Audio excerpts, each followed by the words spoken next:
tudo bom com vocês? Eu espero que sim. Sejam bem-vindos a mais um Metanoia e dessa vez nós vamos começar uma outra epístola, né? Uma outra carta, onde vamos discutir, aprender e desenvolver um pouquinho mais aquilo que Deus tem para nós, né?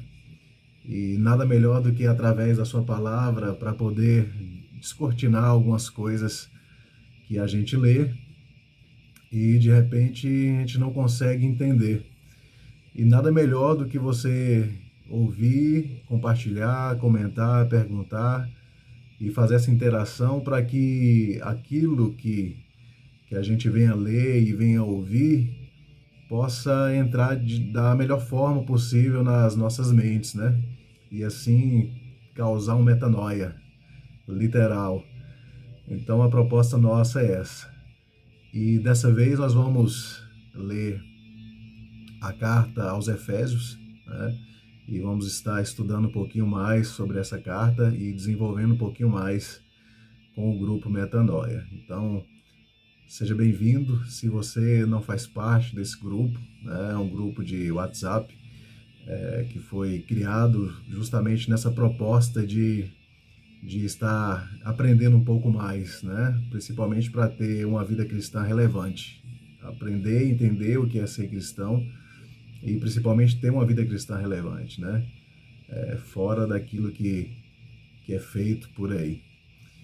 Mas enfim, então fique à vontade e eu vou estar desenvolvendo hoje o capítulo 1 da carta aos Efésios. Então, sejam bem-vindos a mais um Metanoia. Então vamos lá. A carta aos Efésios, ela foi escrita por Paulo, né? E endereçada aos irmãos que estavam ali em torno de Éfeso, né? Não é propriamente a carta foi escrita e direcionada para a cidade de Éfeso, né?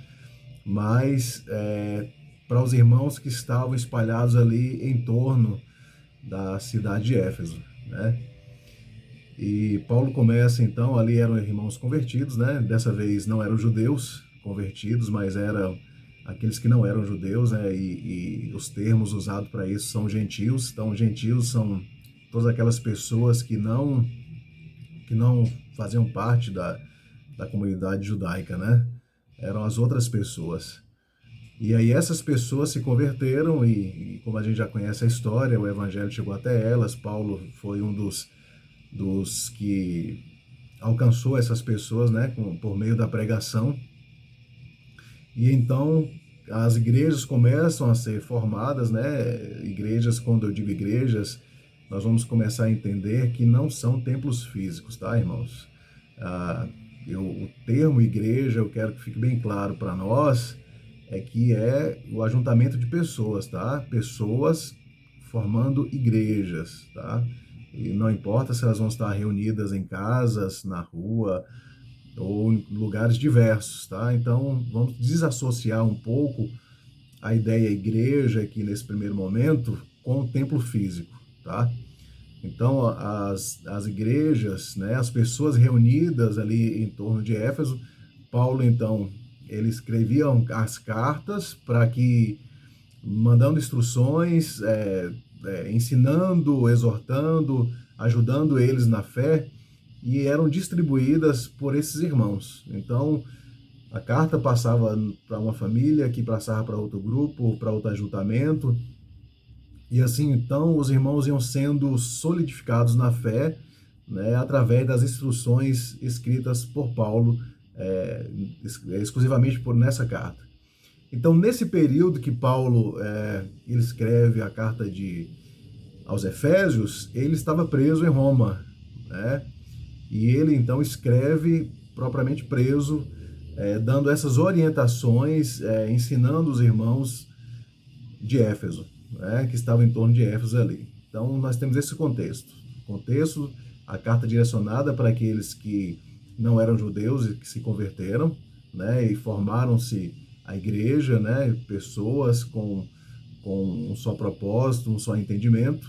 E Paulo, então, nesse período, estava preso ali em Roma e ele escreve essas cartas a fim de aumentar a fé e passar alguns ensinamentos para esses irmãos, para que a igreja fosse sendo formada com uma base sólida de ensinamentos, tá? E aí, no primeiro momento, nessa primeira carta, nós temos algumas coisas que Paulo vai acrescentar e vai ensinar aos irmãos. A primeira delas é mostrando que Jesus, após ele ter feito o sacrifício, dele ter se oferecido, e ao encontrarmos o perdão dos nossos pecados através do entendimento e do reconhecimento da pessoa de Jesus Cristo e na obra redentora que ele fez, nós então somos inseridos dentro de um contexto juntamente com Cristo.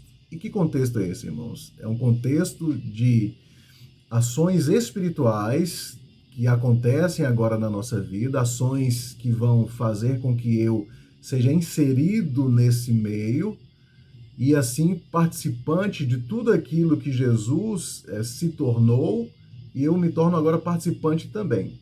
E aqui propriamente, Paulo ele vai começar a falar sobre as bênçãos espirituais, né? A inserção dessa igreja num contexto espiritual, de bênçãos relacionados a Deus para nós, por intermédio de Jesus Cristo. Então, assim como Jesus Cristo ele fez toda essa obra redentora que nós aprendemos, né? Na sua crucificação, no perdão dos nossos pecados, e assim como o Senhor Jesus, ele também agora está sentado à direita de Deus, e o domínio sobre todas as coisas foi dado a ele por autoridade conquistada, né, através dessa forma. Então, o benefício, as bênçãos que vêm em torno dessa exaltação e dessa ascensão de Jesus Cristo sobre todas as coisas, nós também recebemos por intermédio dele, né? Então, observe que coisa mais interessante, irmãos. A igreja como corpo de Cristo, né? E vai ter essas analogias agora, né? Com isso tudo que eu expliquei, então Jesus, a igreja é formada a partir de Jesus, e Jesus se torna esta igreja. É interessante porque são coisas simples, são coisas usuais que a gente fala, não, a igreja é o corpo de Cristo, é a representatividade do corpo de Cristo. Só que, olhando de uma forma espiritual, irmãos, é bem interessante como isso se dá. Olhando na questão espiritual, né, o que é ser essa igreja, é ser a representatividade do corpo de Cristo. O que acontece? Quando nós nos tornamos cristãos, né, e formamos uma comunidade de pessoas com o mesmo pensamento, com o mesmo princípio de fé, sendo redimidas pelo mesmo Salvador, tendo o perdão dos pecados através do sacrifício de Jesus, nós formamos um corpo, né? Um corpo. E o que acontece? Esse corpo, ele é a representatividade máxima da pessoa de Jesus. Agora, olha que coisa. Quando eu recebo a Jesus, eu entendo o que eu aceito a Jesus como meu Salvador, ele passa a fazer parte de mim. É como se Deus vivesse agora em mim. É como não, é Deus vivendo em mim, né? Pensa que agora você se torna, como eu expliquei lá na carta aos Hebreus, você se torna o tabernáculo de Deus, ou seja, a presença de Deus, o poder de Deus, a manifestação de Deus agora está em mim, está em você, por meio de Jesus.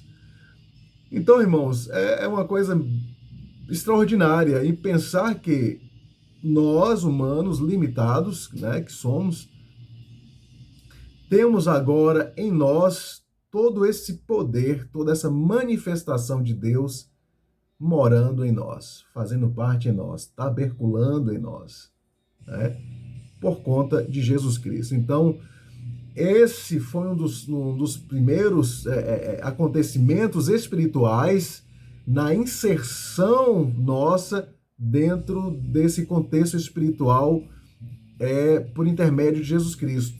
Eu agora sou morada de Deus.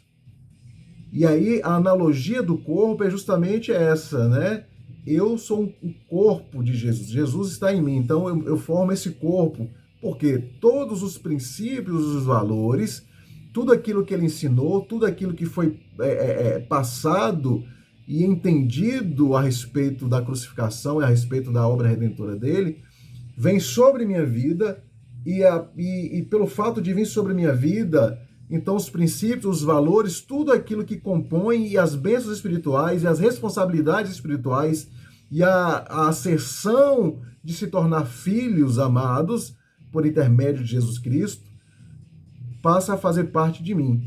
E quando eu junto com mais outras pessoas, eu me torno um corpo completo, porque assim todos nós, tendo Deus dentro de nós, tendo Jesus vivendo em nós e tendo essa manifestação de Deus em nós, agora em corpo forma-se uma igreja, forma-se uma comunidade, formam pessoas com o mesmo pensamento. Né? É uma analogia bem diferente, mas que faz todo sentido. Né? É como se agora nós fôssemos a própria representação de Jesus, ou pequenos cristos, né, nessa terra. Nós somos o espelho de Jesus. Nós somos o próprio Jesus, tendo o próprio Jesus espelhado em nós. Então, quem nos vê, vê a Jesus, porque agora fazemos parte deste corpo.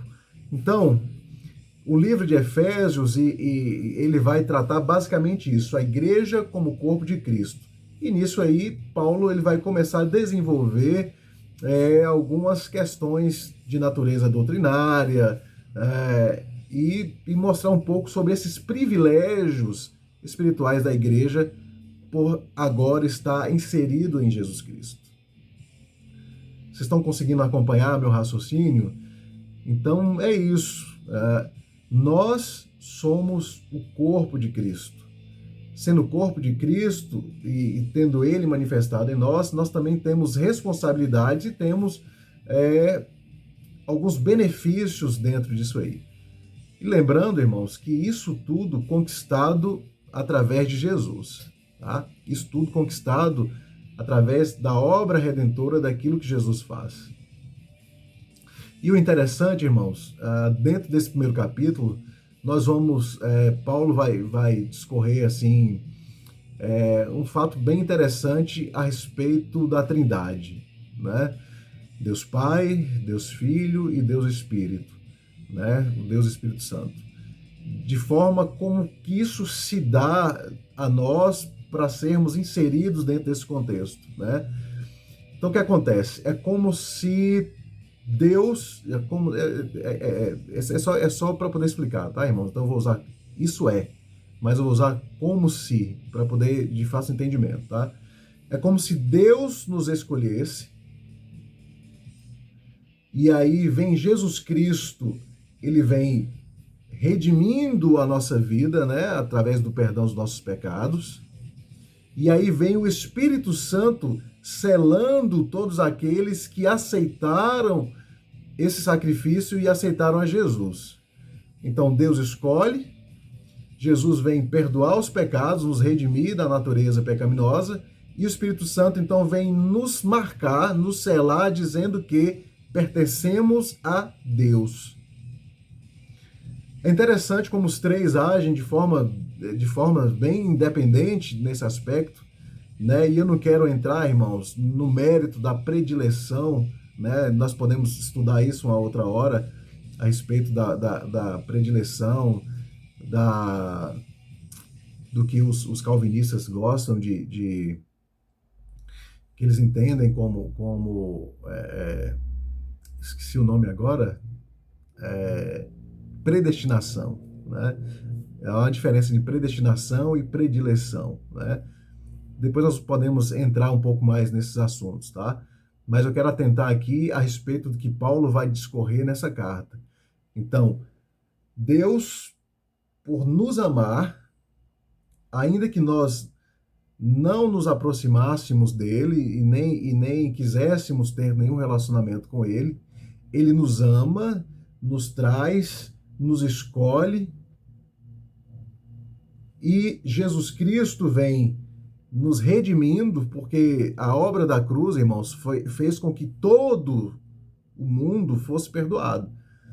E eu quero entrar dar um pouquinho, um adendo aqui nessas questões para vocês entenderem que o sacrifício de Jesus, ele não veio para aqueles que aceitarem, não, irmãos. O sacrifício de Jesus veio para todo mundo. Você sabe o que é interessante, irmãos? Todo o mundo, ele foi perdoado. Todo o mundo foi redimido. A diferença é quando eu entendo e aceito esse perdão e aceito ser redimido por Jesus. Mas todo mundo foi perdoado, irmãos, porque o sacrifício, o perdão dos pecados, Jesus levou todos os pecados do mundo inteiro sobre ele. Agora, o que precisa é eu entender que eu estou debaixo desse perdão. É entender que eu estou debaixo dessa remissão. E para que eu seja perdoado, eu tenho que entender. Mas o sacrifício de Jesus alcançou a todos. Então, Deus amou a todos, irmãos. Deus amou a todos. Jesus, seu filho predileto, veio, morreu por todos. Aí agora entra a terceira questão, que é: o Espírito Santo vai selar aqueles como propriedade de Deus, vamos dizer assim, em dizer assim, olha, eu sou filho de Deus, eu entendo, eu tenho a convicção, eu tenho a fé e a plena certeza de que eu sou filho de Deus, porque o Espírito Santo vem e me sela com essa certeza. Todo mundo, o mundo inteiro tem essa certeza? Não. Porque é necessário primeiro que ele ouçam, é necessário que alguém pregue e fale essas boas novas, é necessário que o mundo ouça e entenda, e entendendo, escolha, para que aconteça tudo isso que eu estou dizendo, em se tornar um corpo, em se tornar uma igreja, em ser selado na convicção de que eu sou filho de Deus. Todos são filhos de Deus, mas nem todos têm essa consciência e essa convicção de que são filhos de Deus. Tem muitos filhos órfãos, tem muitos filhos que se sentem abandonados, mas não é por culpa de Deus, irmãos. Não é porque Deus não os ama, mas é porque ninguém trouxe essa revelação para eles.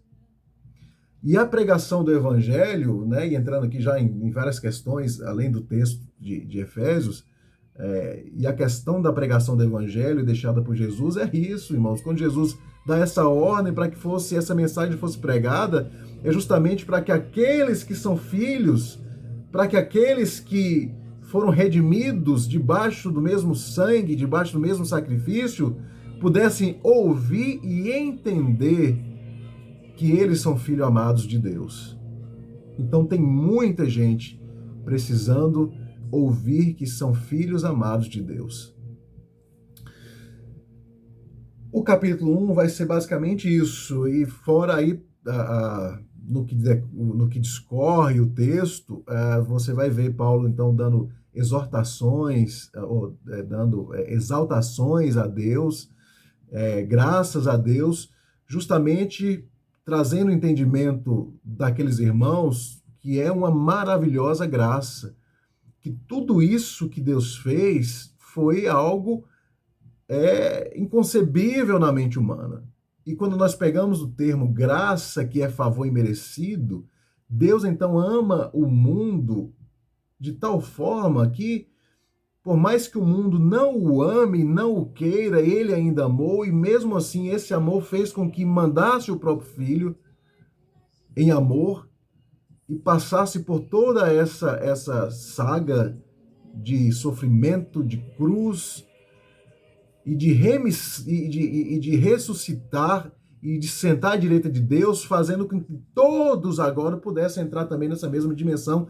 Então Paulo fala assim, olha, dê graças a Deus por essa graça extraordinária, porque todos agora foram inseridos dentro desse contexto.